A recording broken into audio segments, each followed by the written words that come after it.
अगले दिन सुबह नैना को करण का मैसेज मिला।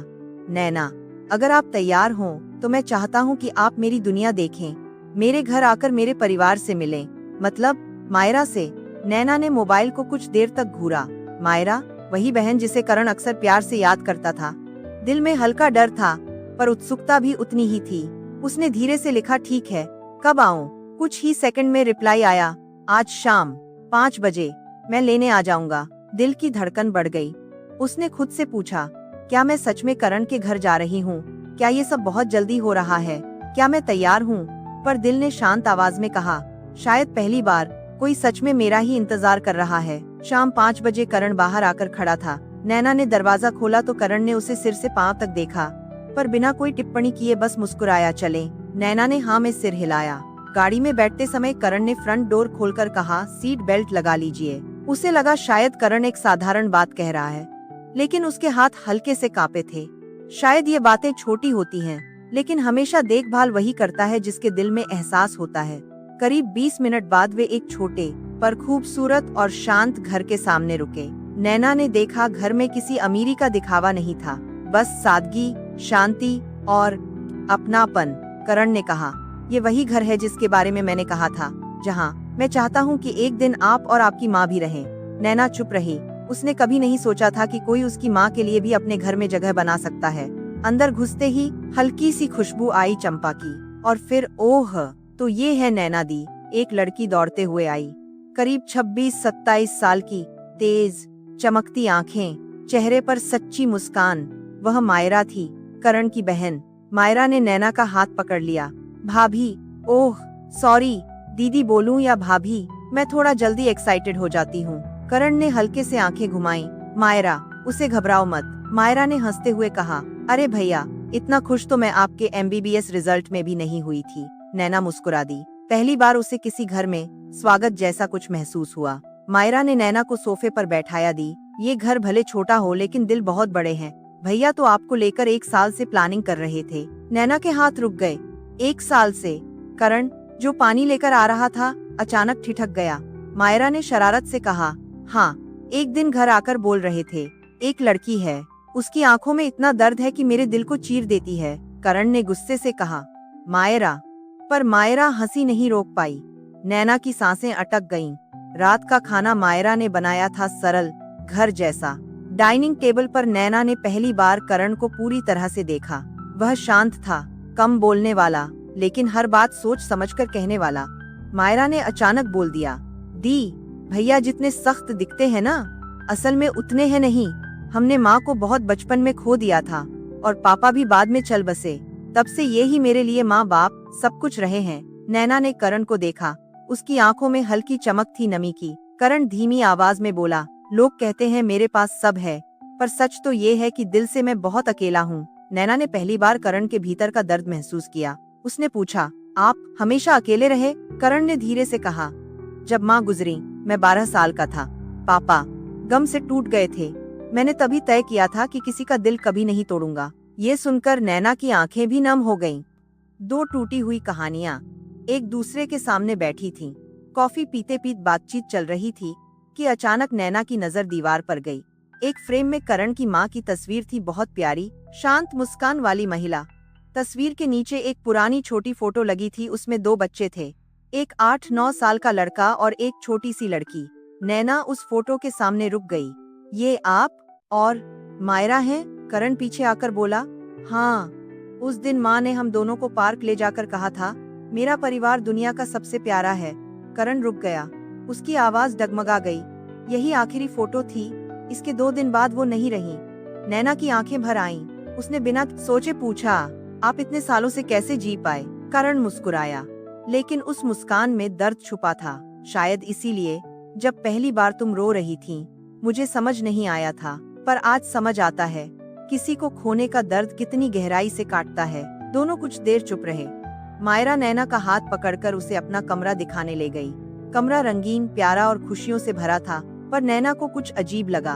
एक दीवार पर बहुत सारे स्टिकी नोट्स लगे थे, जैसे भैया को 9 बजे तक खाना खिलाना, भैया को दवा देना, भैया के लिए खुशियाँ लाना, अकेले मत छोड़ना। नैना ने पूछा, ये सब क्या है? मायरा ने धीमी आवाज में कहा, भैया बाहर से मजबूत लगते हैं पर अंदर से बहुत टूटे हुए हैं दी।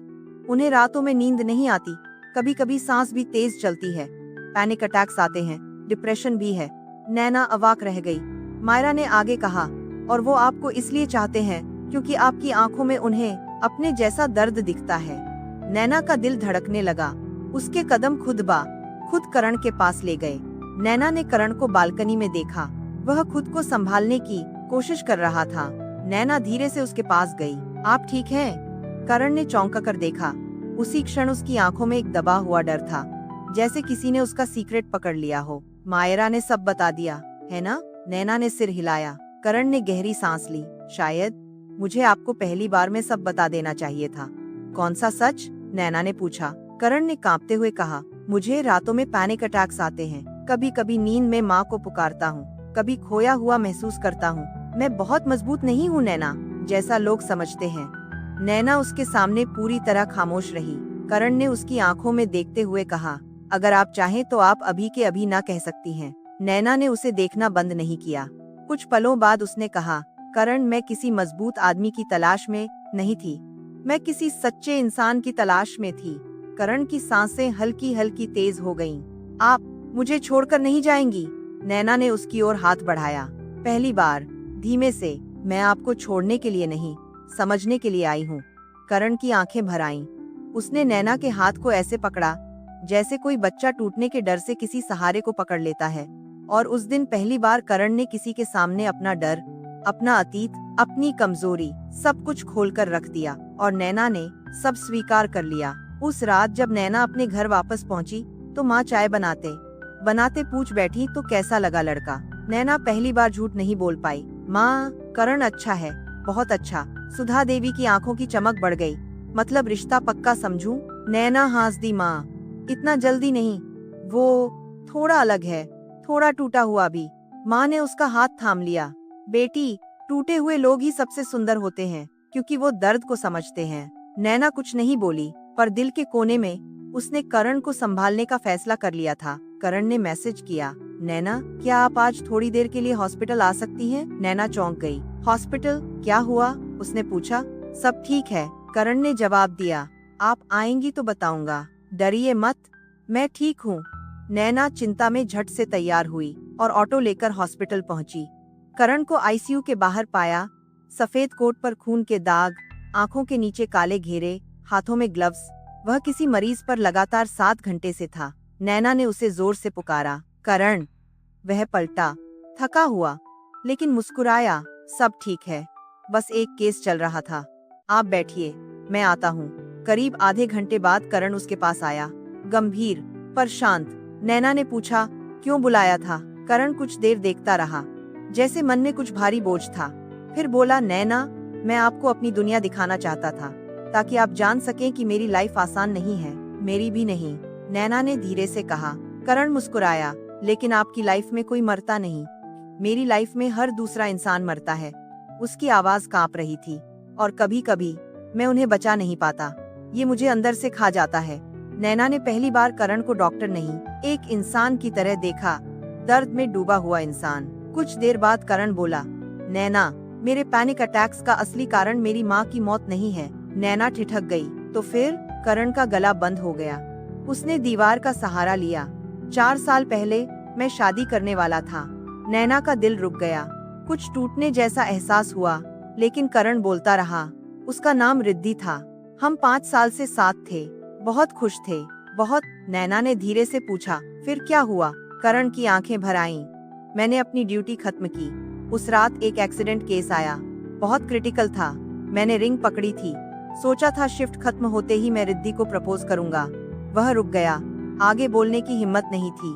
नैना ने उसके हाथ पर हाथ रखा।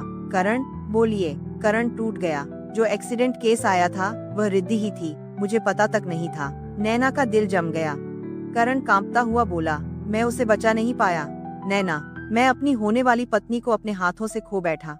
नैना पत्थर की तरह खड़ी रही। उसके पैरों ने उसका साथ छोड़ दिया। करण ने डरते हुए कहा, मैं जानता हूँ ये सुनकर आप शायद मुझे छोड़ भी सकती हैं। नैना की आंखें भर आईं। करण, मैं क्यों छोड़ूंगी? करण रो पड़ा, क्योंकि मैं टूटा हुआ हूँ, अधूरा हूँ, और मुझे डर है कि मैं किसी को फिर खो दूंगा। नैना ने उसका चेहरा अपने हाथों में लिया। कारण आपने उसे खोया, लेकिन आपने उसके साथ नाइंसाफी नहीं की। आपने उसे बचाने की कोशिश की, ये गलती नहीं है, किस्मत है। करण उसके कंधे पर सिर रखकर बच्चे की तरह रो पड़ा। उसी रात पहली बार नैना ने करण के सबसे गहरे अंधेरे को देखा। वह उसे घर छोड़ने आई थी, लेकिन करण ने कहा, प्लीज थोड़ी देर रुको, आज रात डर लग रहा है। उसकी आवाज बच्चे जैसी थी। नैना ने हामी भरी। रात 11 बजे करण को पहला पैनिक अटैक आया। उसकी सांसें तेज चल रही थीं, हाथ कांप रहे थे, पसीना बह रहा था। नैना, मैं मर जाऊंगा, मैं मर रहा हूँ, मैं। नैना घबराई नहीं। उसने करण का चेहरा पकड़कर कहा, करण मेरी तरफ देखो, आप सुरक्षित हो, मैं यही हूँ, सुन रहे हो, मैं हूँ। करण हल्के हल्के कांपता रहा। नैना ने उसके हाथ अपने हाथों में लिए और उसके सीने पर हाथ रखा। धीरे धीरे करण शांत होने लगा। करीब 25 मिनट बाद वह उसकी गोद में सिर रखकर सो गया। नैना की आंखें भर आईं। उसने करण के बालों में हाथ फेरते हुए कहा, आपने पिछला प्यार खोया है, लेकिन मैं आपको खोने नहीं दूंगी। सुबह करण उठा तो खुद को नैना के कंधे पर पाया। उसकी आंखों में शर्म थी। कल मुझे माफ कर दीजिए। नैना मुस्कुराई, पागल हो क्या, डरते सब हैं, फर्क सिर्फ इतना है कि कोई दिखाता है, कोई छुपाता है। करण ने धीरे से पूछा, नैना आप मुझे छोड़कर नहीं जाएंगी ना? नैना पहली बार पूरी मजबूती से बोली, नहीं, हरगिज नहीं। करण की आंखें चमक उठी। तो क्या मैं इस हाँ को हाँ समझूं? नैना ने उसकी आंखों में देखा। कुछ पल चुप रहने के बाद धीरे से बोली, हाँ करण, मैं शादी के लिए तैयार हूँ। करण की आंखों में आंसू आ गए। सिर्फ नैना का हाथ पकड़कर बोला, मुझे फिर से अनाथ मत होने देना। नैना ने उसका हाथ दबाया, अब तुम कभी अकेले नहीं रहोगे। नैना ने हाँ कहा था, लेकिन करण इस पर भी यकीन नहीं कर पा रहा था। सुबह 7 बजे जैसे ही नैना का फोन आया, उसने कॉल उठाते ही कहा, नैना तुमने कल जो कहा वो सब सच था ना? कहीं डरकर या मुझे देखकर तरस आकर तो नहीं कहा? नैना ने धीमी आवाज में कहा, करण मैंने तरस नहीं, प्यार देखकर हाँ कहा है। करण कई सेकंड चुप रहा, फिर उसने बहुत धीरे कहा, मैंने सोचा था मेरे लिए कोई भी अपना दिल नहीं खोलेगा, लेकिन तुमने खोल दिया। नैना ने हंसते हुए कहा, अब मत डरा करो, मैं चली नहीं जाऊंगी।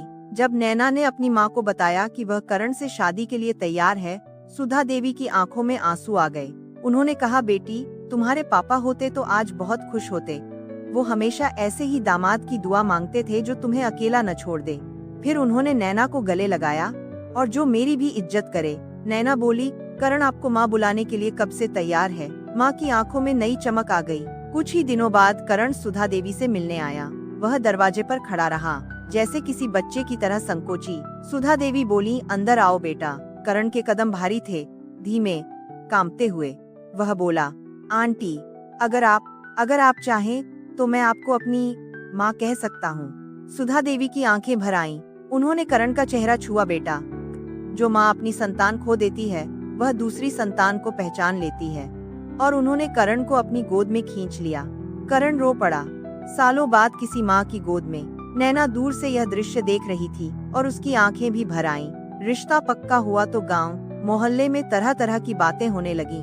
डॉक्टर है, इतनी साधारण लड़की क्यों? जरूर लड़की में कुछ बात है, वरना ये रिश्ता थोड़े आता। नैना पढ़ी लिखी नहीं है, कैसे चलेगी? डॉक्टर खुद इतना अच्छा है, लुक्स भी बेहतरीन। उसने हाँ क्यों कहा? नैना दुखी हो गई। करण ने उसे पकड़कर कहा, नैना दुनिया की बातों से फर्क मत पड़ने देना। तुम्हें पता है मैं क्या देखता हूँ तुम में? क्या? नैना ने पूछा। करण ने उसके माथे पर उंगली रखकर कहा, ये साफ सच्चा दिल जो आजकल मिलना मुश्किल है। नैना का चेहरा खिल गया। शादी से एक दिन पहले करण की हालत अचानक बिगड़ गई। वह सोफे पर बैठा था, अचानक उसकी सांसें रुकने लगीं। नैना, मैं नहीं। वह जमीन पर गिर पड़ा। मायरा चीखकर बोली, दीदी भैया को अटैक आ रहा है। नैना दौड़ते हुए आई। अंदर से डर रही थी, पर उसके चेहरे पर पैनिक नहीं, एक अजीब सी मजबूती थी। उसने करण को सीने से लगाया। करण, मेरी आवाज सुनो, तुम्हें कुछ नहीं होगा, शांत हो जाओ, मैं यही हूँ, मैं नहीं जाऊंगी, कभी नहीं। करण हाफ रहा था। माँ, मुझे पिछली रात याद आ रही है। रिद्धि, रक, चीखें। नैना ने उसका चेहरा पकड़ लिया। आज मैं हूँ, रिद्धि की जगह मैं हूँ, और आज किसी को खोने नहीं दूंगी। करण धीरे धीरे शांत हो गया। उसका सिर नैना की गोद में गिर गया और वह फूट फूट कर रो पड़ा, मुझे मत छोड़ना, नैना ने उसकी पीठ सहलाई। मैं तुम्हें किसी कीमत पर छोड़ने वाली नहीं हूँ। मायरा दरवाजे से रोते हुए देख रही थी। शादी वाले दिन करण की आंखों के नीचे थोड़ी थकान थी, पर उसके चेहरे पर एक शांत भरोसा था। मंडप फूलों से सजाया गया था। नैना ने साधारण लाल साड़ी पहनी, महंगी नहीं पर अत्यंत सुंदर।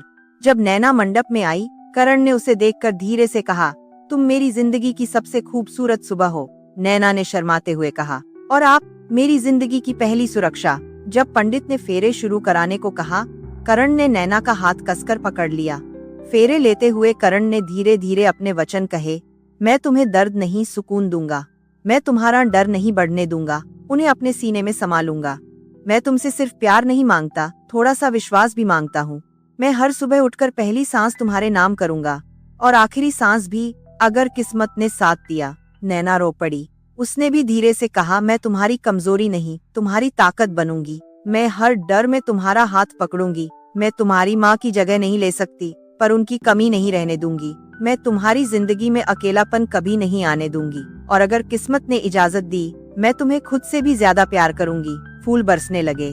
मायरा, सुधा देवी, पूरी दुनिया रो रही थी। शादी के बाद जब करण और नैना अपने कमरे में अकेले बैठे, करण ने बहुत धीरे से कहा, आज मुझे लग रहा है मैं फिर से किसी का बन गया हूँ। नैना मुस्कुराई, और मैं पहली बार किसी की हुई हूँ। करण ने उसका हाथ अपने दिल पर रखा। अब ये दिल तुम्हारा है। नैना ने फुसफुसाकर कहा, और ये जिंदगी तुम्हारी। दो अधूरे लोग, दो टूटी हुई कहानियां एक दूसरे से लिपटकर पूरी हो गईं। और उस रात इतने सालों बाद करण ने पहली बार बिना किसी डर के सोया, क्योंकि उसके पास अब दर्द नहीं, नैना थी। तो दोस्तों, ये थी आज की कहानी। अगर आपको ये सफर अच्छा लगा हो तो कहानी की बगिया को जरूर सब्सक्राइब करें। अगली मुलाकात नई कहानी के साथ होगी। तब तक के लिए नमस्कार, क्योंकि कहानियों का सफर कभी खत्म नहीं होता, और यही है कहानी की बगिया की पहचान।